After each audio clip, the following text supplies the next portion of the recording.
Good morning everyone. तो आज हो एप्रिल 30 बुधवार। तो चलो जानिबा आज दिन टॉप 10 ब्रेकिंग न्यूज। ता पूर्व वीडियो गोटे लाइक करी चैनल को सब्सक्राइब करी पाखर थिबा बेल आइकन दबे ऑल पर ऑन करी रखंतु जादरा जेबी जे कोन लेटेस्ट ब्रेकिंग न्यूज आपण माने हम चैनल माध्यम रे पाई परिबे। तो चलंतु आउट न करे वर्तमान खबर ऊपर नजर पकाउ। आज मिलिबो चाषी को सीएम किसान टंका 50 लाख चाषी को मिलिबो सीएम किसान रा टंका। आज अक्षय तृतीया रे 50 लाख चाषी को मिलिबो सीएम किसान टंका। नाममात्र क्षुद्र एवं भूमिहीन चाषी को मिलिबो सीएम किसान टंका। 1000 कोटी रु ऊर्ध्व टंका चाषी को अकाउंट को जिवो। सीएम किसान योजना रे वर्ष को दुईटी किस्ती रे चाषी को मिलुछि 4000 टंका। नुआ खाई और अक्षय तृतीया रे दुईटी किस्ती रे 4000 टंका देबे सरकार। सेहि परि पीएम किसान योजना रे वर्ष को तीनोटी किस्ती रे मिलुछि 6000 टंका। परवर्ती खबर आज कमिला सुना रूपा दर जानतु केउठी केते अछि सुनार दर। आज पवित्र अक्षय तृतीया रे यहा पूर्व कमिति सुनार रूपा दर तेबे आंसु जानिबा सुना दर केते ओ केउठी अछि। आज भारत बजार रे 24 कैरेट सुनार मूल्य 97970 टंका रहछि। सेहि परि 22 कैरेट सुनार दर 89800 टंका रे छुइछि। सेहि परि राजधानी भुवनेश्वर रे 24 कैरेट सुनार मूल्य 10 ग्राम पिछा 97970 टंका होइतिबा बेले 22 कैरेट सुनार मूल्य 89800 टंका को पहुंचिछि। मुंबई रे 24 कैरेट सुनार मूल्य 97970 टंका और 22 कैरेट सुनार मूल्य 89800 टंका रहिछि। नुआ दिल्ली रे 24 कैरेट सुनार मूल्य 98120 टंका और 22 कैरेट सुनार मूल्य 89950 टंका होइतिबार जणा पड़ि। दक्षिण भारत रो प्रमुख शहर चेन्नई रे 24 कैरेट सुनार मूल्य 97970 टंका थिबे बेले 22 कैरेट सुनार मूल्य 89800 टंका रे रहिछि। पूर्व भारत रो प्रमुख शहर कोलकाता रे यथाक्रमे 97970 टंका और 22 कैरेट रो मूल्य 89800 टंका रहिछि। अन्य पटे रूपार मूल्य किलो पिछा 1,500,000 टंका रहिछि। सबेले सुनार दाम वृद्धि और ह्रास पाई थाए। नियमित सुनार दाम चेक करंतु जहा द्वारा आपन सुनार दाम बेले गहना किनि परिबे। सुना किनिबा बेले हॉलमार्क देखि सुना किनंतु। सुना किनिबा बेले मार्किंग चार्ज ऊपर ध्यान दियंतु। तो आपन शहर केउ बढिया सुना रूपार मूल्य रहिछि ता कमेंट करि निश्चय जणांतु। और कमेंट कला बेले आपन जिल्ला और शहर नाम मध्ये निश्चय कमेंट कर जणांतु। परवर्ती खबर एथर वर्षा दिन रे भी अथय करिबा गरम और गुळुगुळी जुलाई और अगस्त जाय कम वर्षार आशंका। एथर खाली खरा नुहे वर्षा दिन रे भी गरम और गुळुगुळी अनुभूति हे। मे मासर आरंभ रु अष्टम मास जाय स्वाभाविक ठरु अधिक गरम रहइबो। पुणी आसंता 3 तारिख जाय राज्य रे काळ बैसाखी प्रभाव सत्ते गुळुगुळी कमिबोनी। वरिष्ठ पाणीपाग विशारद प्रोफेसर डॉक्टर सुरेंद्रनाथ पशुपालक एही पूर्वानुमान करछन। डॉक्टर पशुपालक आकलन अनुसार जुलाई मास रु अगस्त जाय कम वर्षा हेबो। मे मास रे ओडिशा समेत आंध्र उपकूल छत्तीसगढ़ झारखंड और पश्चिम बंग रे ग्रीष्म लहर बहिबा सह स्वाभाविक ठरु अधिक गरम हेबो। जून मास रे उपकूल ओडिशा और पश्चिम बंग रे गरम अधिक रहइबो। पश्चिम ओडिशा सहित संलग्न अंचल तापमात्रा स्वाभाविक रहइबो। एही 2 मास उत्तर ओडिशा और अधिक गरम हेबो अनुभूत हेबो। जुलाई और अगस्त मास रे ओडिशा समेत संलग्न राज्य रे तापमात्रा स्वाभाविक ठरु अधिक रहइबो। उपकूल ओडिशा और पश्चिम बंग रे अधिक गरम हेबो।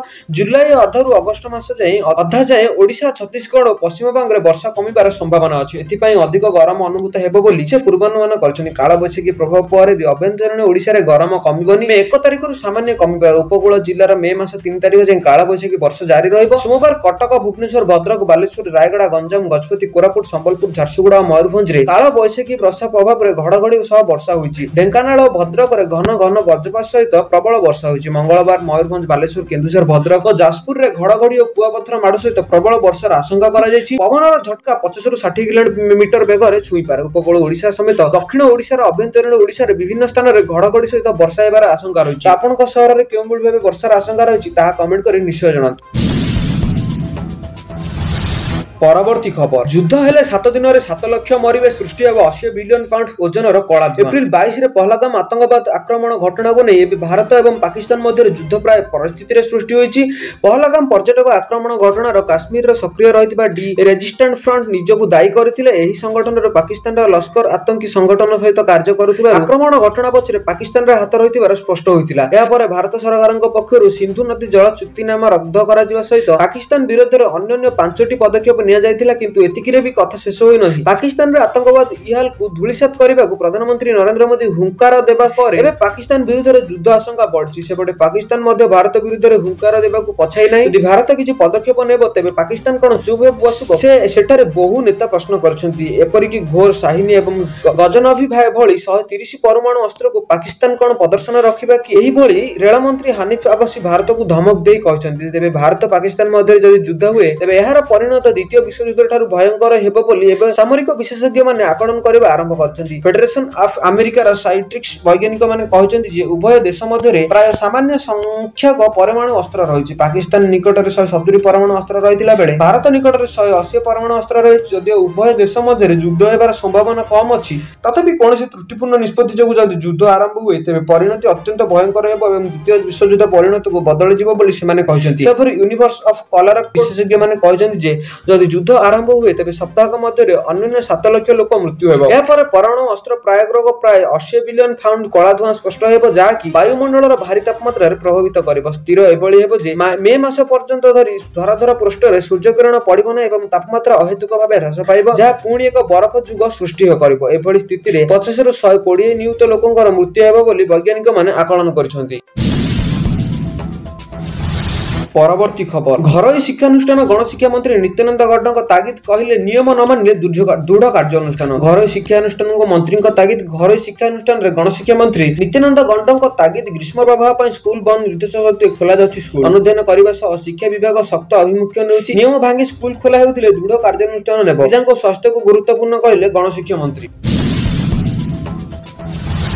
ପରବର୍ତ୍ତୀ ଖବର, ଏପ୍ରିଲ 29 ରୁ ଜୁନ 27 ଯାଏଁ ବନ୍ଦ ରହିବ ଶ୍ରୀମନ୍ଦିରର ରତ୍ନଭଣ୍ଡାର ମରାମତି କାମ। ଏଯାଏଁ ସରିନି ପୁରୀ ଶ୍ରୀମନ୍ଦିରର ରତ୍ନଭଣ୍ଡାର ମରାମତି କାମ। ଏପ୍ରିଲ 29 ରୁ ଆଥଂସ ଜୁନ 27 ତାରିଖ ଯାଏଁ ପୁଣି ମରାମତି କାମ ବନ୍ଦ ରହିବ। ଜୁନ 28 ତାରିଖରୁ ମରାମତି କାମ ଆରମ୍ଭ ହେବ। ଏ ନେଇ ସୂଚନା ଦେଇଛନ୍ତି ଶ୍ରୀମନ୍ଦିରର ମୁଖ୍ୟ ପ୍ରଶାସକ ଡକ୍ଟର ଅରବିନ୍ଦ ବାଡ଼ି। ଶ୍ରୀମନ୍ଦିରର ମୁଖ୍ୟ ପ୍ରଶାସକଙ୍କ ସୂଚନା ଅନୁସାରେ ତରବରିଆ ଭାବେ ରତ୍ନଭଣ୍ଡାର ମରାମତି କରାଯିବ ନାହିଁ। ଆଗକୁ ଅକ୍ଷୟ ତୃତୀୟା, ବାହାନ ଚନ୍ଦନ, ଭିତର ଚନ୍ଦନ, ସ୍ନାନ ପୂର୍ଣ୍ଣିମା ଓ ରଥଯାତ୍ରା ପାଇଁ ବଡ଼ ଠାକୁରଙ୍କର ବିଶେଷ ନୀତି ଥିବାରୁ ଏହାକୁ ଦୃଷ୍ଟିରେ ରଖି ଏପ୍ରିଲ 29 ରୁ ଜୁନ 27 ଯାଏଁ ମରାମତି କାମ ବନ୍ଦ ରଖିବାକୁ ନିଷ୍ପତ୍ତି ନିଆଯାଇଛି। ବର୍ତ୍ତମାନ ମରାମତି କାମ ଶେଷ ପର୍ଯ୍ୟାୟରେ ପହଞ୍ଚିଥିବା ବେଳେ ସେ କହିଛନ୍ତି ଯେ ଗତ 2024 ଡିସେମ୍ବର 17 ତାରିଖରେ ଆରମ୍ଭ ହୋଇଥିଲା ଶ୍ରୀମନ୍ଦିରର ରତ୍ନଭଣ୍ଡାର ମରାମତି କାମ। ଜିପିଆର ସର୍ଭେ ରିପୋର୍ଟ ଆଧାରରେ ଏବଂ ରାଜ୍ୟ ସରକାରଙ୍କ ଓପିଏସି ଅନୁସାରେ ରତ୍ନଭଣ୍ଡାର ମରାମତି କାମ ଆରମ୍ଭ ହୋଇଥିଲା। 3 ମାସ ମଧ୍ୟରେ ମରାମତି କାମ ଶେଷ କରିବାକୁ ଲକ୍ଷ୍ୟ ରଖିଥିଲେ, ତେବେ ବିଭିନ୍ନ କାରଣ ପାଇଁ ବାରମ୍ବାର ନିର୍ମାଣ କାମ ବନ୍ଦ ରଖାଯାଉଛି ବୋଲି କୁହାଯାଇଛି।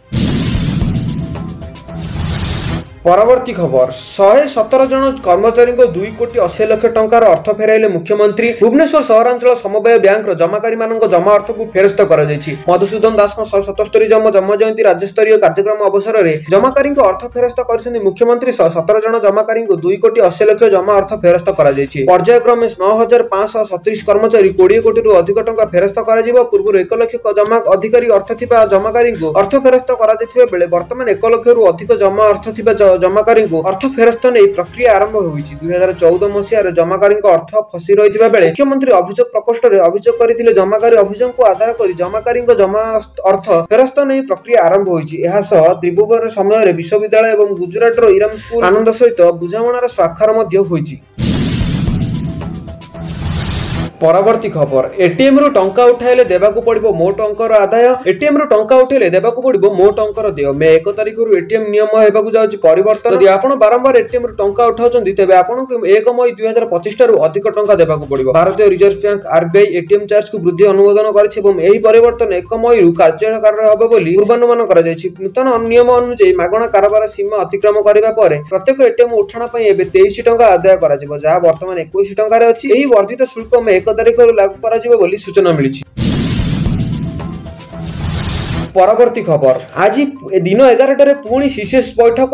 ଆଜି ପୁଣି ସିସିଏସ୍ ବୈଠକ ପ୍ରଧାନମନ୍ତ୍ରୀ ଅଧ୍ୟକ୍ଷତାରେ ଆଜି ଦିନ 11ଟାରେ ବସିବ ପୁଣି ସିସିଏସ୍ ବୈଠକ। ତ ବାସ୍ ଏହା ଥିଲା ଆଜିର ଟପ୍ 10 ବ୍ରେକିଂ ନ୍ୟୁଜ୍। ଯଦି ଆପଣମାନଙ୍କୁ ଆମ ଭିଡ଼ିଓଟି ଭଲ ଲାଗିଛି ତାହେଲେ ଭିଡ଼ିଓଟିକୁ ଲାଇକ୍ କରିବା ସହିତ ଭିଡ଼ିଓଟିକୁ ସାଙ୍ଗମାନଙ୍କ ସହିତ ବହୁ ମାତ୍ରାରେ ସେୟାର କରନ୍ତୁ। ଆପଣ ଯଦି ଆମ ଚ୍ୟାନେଲ ପାଇଁ ନୂଆ ଅଛନ୍ତି ତାହେଲେ ଚ୍ୟାନେଲକୁ ଏବେ ସବସ୍କ୍ରାଇବ କରି ପାଖରେ ଥିବା ବେଲ୍ ଆଇକନକୁ ଦବାଇ ଅଲ୍ ଉପରେ ଅନ୍ କରି ରଖନ୍ତୁ, ଯାହାଦ୍ୱାରା ଯେବେ ବି ଯେକୌଣସି ଲାଟେଷ୍ଟ ବ୍ରେକିଂ ନ୍ୟୁଜ୍ ଆପଣମାନେ ଆମ ଚ୍ୟାନେଲ ମାଧ୍ୟମରେ ସର୍ବପ୍ରଥମେ ପାଇପାରିବେ। ବ୍ୟୁରୋ ରିପୋର୍ଟ, ଡିନୋ ଯୋଡ଼ିଆ।